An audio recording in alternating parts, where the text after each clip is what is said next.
दोस्तों, एक सवाल सोचिए। अगर आपके घर में आज रात खाने के लिए सिर्फ 2 रोटियां हों, लेकिन सरकार के डेटा में आपका परिवार गरीबी से बाहर दिखाया जाए, तो आपको कैसा लगेगा? नमस्कार मित्रों, क्या भारत देश में सचमुच गरीबी कम हो रही है या फिर सिर्फ रिपोर्ट और पेपर में पॉवर्टी कम दिखाई जा रही है? यही कहानी आज हम समझने वाले हैं। लेकिन उससे पहले आपको पॉवर्टी लाइन क्या है, ये समझना बेहद जरूरी है। अब हम जानेंगे कि भारत में आजादी के बाद से अब तक गरीबी रेखा कैसे तय होती रही है। जब भारत आजाद हुआ, तब सरकार ने सोचा कि गरीब कौन है, ये कैसे तय किया जाए। सबसे पहले 1962 में योजना आयोग ने गरीबी रेखा बनाई, जिसमें गांव में 20 रुपए और शहर में 25 रुपए महीने की इनकम को गरीब माना गया। फिर 1971 में दांडेकर और राठ ने कहा कि गरीबी रेखा खाने की जरूरत यानी कैलोरी के आधार पर तय होनी चाहिए। तो उन्होंने बताया रोजाना 2250 कैलोरी 1979 में वाई के। अलाग समिति ने इसे और साफ किया। गांव में 2400 कैलोरी और शहर में 2100 कैलोरी की जरूरत मानी गई। 1993 में लकड़ावाला समिति ने कहा कि सिर्फ खाना नहीं, बल्कि कपड़े, बिजली, मकान जैसी जरूरतें भी देखनी चाहिए। फिर 2009 में तेंदुलकर समिति आई। इसने पहली बार गांव और शहर के लिए एक ही तरीका अपनाया। उस समय गरीबी रेखा थी। गांव में 816 रुपए महीना और शहर में 1000 रुपए महीना। 2014 में रंगराजन समिति ने कहा कि सिर्फ व्यक्ति नहीं, पूरे परिवार के खर्च को देखना चाहिए। उसने गरीबी रेखा तय की। गांव में व्यक्ति दीठ 972 रुपए महीना, शहर में व्यक्ति दीठ 1407 रुपए महीना। और अचानक से 2015 से गरीबी आंकने का तरीका बिल्कुल बदल दिया गया। अब सरकार सिर्फ पैसे नहीं देखती, बल्कि ये देखती है कि किसी के पास शिक्षा मिलती है या नहीं, न्यूट्रिशन या इलाज मिल रहा है या नहीं, साफ पानी, शौचालय और बिजली जैसी सुविधाएं हैं या नहीं। इसे कहते हैं बहुआयामी गरीबी, यानी गरीबी को सिर्फ इनकम से नहीं, बल्कि इंसान की पूरी जिंदगी की हालत से समझा जाता है। तो दोस्तों, भारत में गरीबी रेखा अब सिर्फ आंकड़ों से नहीं, बल्कि असली जिंदगी से जुड़ी है। लेकिन सवाल ये है, क्या ये मापदंड आज की जरूरतों के हिसाब से सही है? चलिए इस टॉपिक को बेहतर तरीके से समझने का प्रयास करते हैं। मिलिए एक छोटे से गांव के परिवार से, रामलाल और उनकी पत्नी गीता। घर में 2 बच्चे हैं। सरकार ने उन्हें फ्री राशन कार्ड दिया है, बैंक अकाउंट खोल दिया है, घर में बिजली भी आ गई है। डेटा में उनका नाम गरीबों की लिस्ट से बाहर हो चुका है।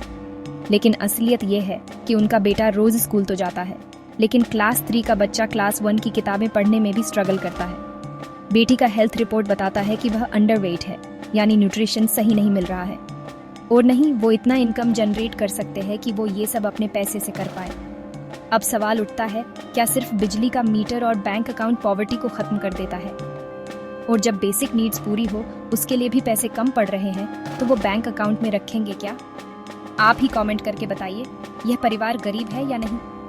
अब चलिए पॉवर्टी लाइन के क्राइटेरिया से भारत में पॉवर्टी की सिचुएशन समझने का प्रयास करते हैं। सरकारी रिपोर्ट NITI आयोग ये कहती है कि 2013 से 2021 के बीच करीब 24 करोड़ लोग गरीबी से बाहर निकले हैं। सुनने में ये नंबर बहुत अच्छा लगता है, लेकिन ग्राउंड रियलिटी देखिए।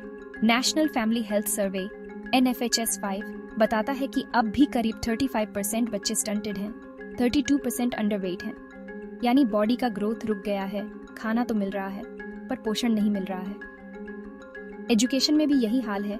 एसर रिपोर्ट 2024 बताती है कि क्लास 5 का बच्चा भी कई जगह क्लास 2 का सिंपल टेक्स्ट नहीं पढ़ पाता। मतलब स्कूल जाना और एजुकेशन क्वालिटी दोनों अलग चीज है।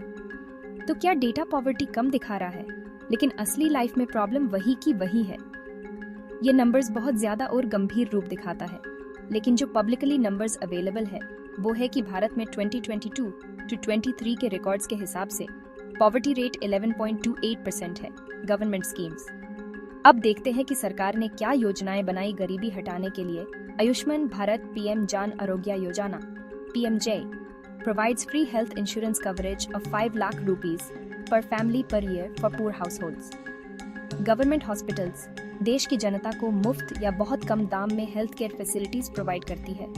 ये बहुत अच्छी योजना है, लेकिन क्या जनता को फ्री में 5 लाख रुपीस पर ईयर तक का हेल्थ इंश्योरेंस देने से गरीबी कम होगी? सरकार गवर्नमेंट स्कूल के तहत मुफ्त में शिक्षा तो दे रही है, पर क्या वो क्वालिटी एजुकेशन होता है?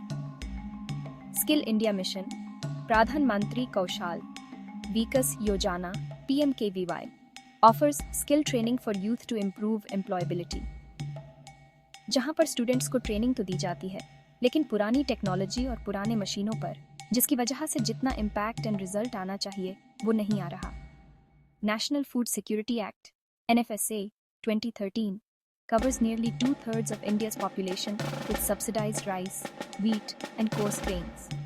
इस योजना के तहत तकरीबन 59% इंडियन पॉपुलेशन को मुफ्त में अनाज मिलता है। अब सोचने वाली बात यह है कि जब देश में 11.28% लोग ही गरीब हैं, तो 59% पॉपुलेशन को मुफ्त में अनाज देने की क्या ज़रूरत है? क्या सरकार के पास बहुत ज़्यादा फंड्स हैं? प्रधानमंत्री Awas Yojana (PMAY) provides affordable housing for rural and urban poor. लेकिन क्या कम दाम में घर देने से गरीबी कम होगी? ये सारी योजनाएं गरीबी रेखा पर टेम्परेरी इफेक्ट करती हैं और गरीबों को गरीबी रेखा के क्राइटेरिया से बाहर लाती हैं, फिर चाहे उनके पास पैसे हो या ना हो, उनके पास इनकम का सोर्स हो या ना हो। और भी बहुत योजनाएं हैं, लेकिन क्या वो योजनाएं ज़रूरतमंद लोगों तक पहुंच रही हैं? आपको क्या लगता है? 1. क्या ऐसी योजनाएं सिर्फ टिक मार्क करने के लिए बनाई जाती हैं ताकि रिपोर्ट में नंबर्स अच्छे लगें? 2. क्या ऐसे प्रोग्राम्स का असली मकसद पॉवर्टी कम करना है या फिर सिर्फ दिखाना है? 3. क्या वजह हो सकती है कि ज्यादातर स्कीम्स लोगों को इंडिपेंडेंट बनाने के बजाय डिपेंडेंट बना देती है? 4. या फिर इन फ्री सुविधाओं के पीछे कोई पॉलिटिकल इंटरेस्ट है ताकि लोग टेम्परेरीली खुश रहें और सवाल ना पूछें? 5. और हमें करप्शन और लीकेजेस की बातें सुनने को मिलती हैं, तो क्या ये योजनाएं करप्शन का स्रोत बन चुकी है? सोचिएगा जरूर और कमेंट में बताना आपको क्या लगता है। हम सब ने कई बार सुना है कि बड़े फंड्स करप्शन में चले जाते हैं, लेकिन एक आम नागरिक होने के नाते हमें पूछना चाहिए, क्या स्कीम्स असली बेनिफिशियरीज तक पहुंच रही हैं या बीच में ही कहीं अटक रही हैं? क्या यह पॉसिबल है कि ऐसी योजनाएं सिर्फ करप्शन का सोर्स बन चुकी हैं? और अगर ऐसा है तो फिर असली जिम्मेदारी किसकी है? सरकार की, सिस्टम की या हमारी चुप्पी की? रामलाल के गांव में एक और परिवार है। उनकी बेटी बीमार पड़ती है। पास के हॉस्पिटल में दवा तो फ्री है, लेकिन कई बार मेडिसिन अनअवेलेबल रहती है, तो पिता को प्राइवेट शॉप से दवाई खरीदनी पड़ती है और उसकी वजह से उन्हें कर्जा लेना पड़ता है। अब गवर्नमेंट डेटा कहता है कि हेल्थ पर आउट ऑफ पॉकेट खर्च कम हुआ है, लेकिन ग्राउंड पर आज भी बहुत से परिवार एक मेजर बीमारी की वजह से कर्ज में डूब जाते हैं। तो सवाल ये है, क्या सच में हेल्थ स्कीम लोगों को बचा रहा है या फिर लोग अब भी अपनी पॉकेट से पैसा देने को मजबूर हैं? इसका जवाब तो आप लोग ही दे सकते हो। सवाल उठाना आसान है, लेकिन सोल्यूशन क्या है? पॉवर्टी सिर्फ रेशन या सब्सिडी से खत्म नहीं होगी। असली सोल्यूशन है बच्चों के लिए क्वालिटी एजुकेशन, बैलेंस न्यूट्रिशन और फ्री में प्रोडक्ट फैसिलिटीज के डिपेंडेंट बनाने की जगह जनता को स्किल ट्रेनिंग और रोजगार की अपॉर्चुनिटीज देकर उन्हें सक्षम बनाना चाहिए, ताकि वो अपनी नीड्स खुद ही पूरी कर सके और इंडिपेंडेंट बनाना चाहिए। और सबसे इंपॉर्टेंट है कि सिस्टम में ट्रांसपेरेंसी और अकाउंटेबिलिटी। जब तक ये नहीं होगा तब तक पॉवर्टी डेटा में कम दिख सकती है, लेकिन ग्राउंड रियलिटी नहीं बदलेगी। तो दोस्तों, अब आपसे मेरा सवाल है 1. क्या ये खोखली योजनाएं गरीबी छुपाने का प्रयास है? 2. या फिर ये सिर्फ पॉलिटिकल शो है? 3. आखिर क्यों सिटीजन्स को इंडिपेंडेंट की जगह डिपेंडेंट बनाया जा रहा है? 4. और क्या इस सिस्टम के खिलाफ आवाज उठानी चाहिए? सोचिएगा जरूर। और अगर आपके आसपास भी ऐसे एग्जाम्पल हैं जहां फ्री सुविधा के बावजूद पॉवर्टी कम नहीं हुई, तो हमें कमेंट करके बताइए। धन्यवाद पूरा वीडियो देखने के लिए। ऐसे ही इंफॉर्मेटिव वीडियोस देखने के लिए जुड़े रहिए असेंबली ऑफ अवेयरनेस के साथ।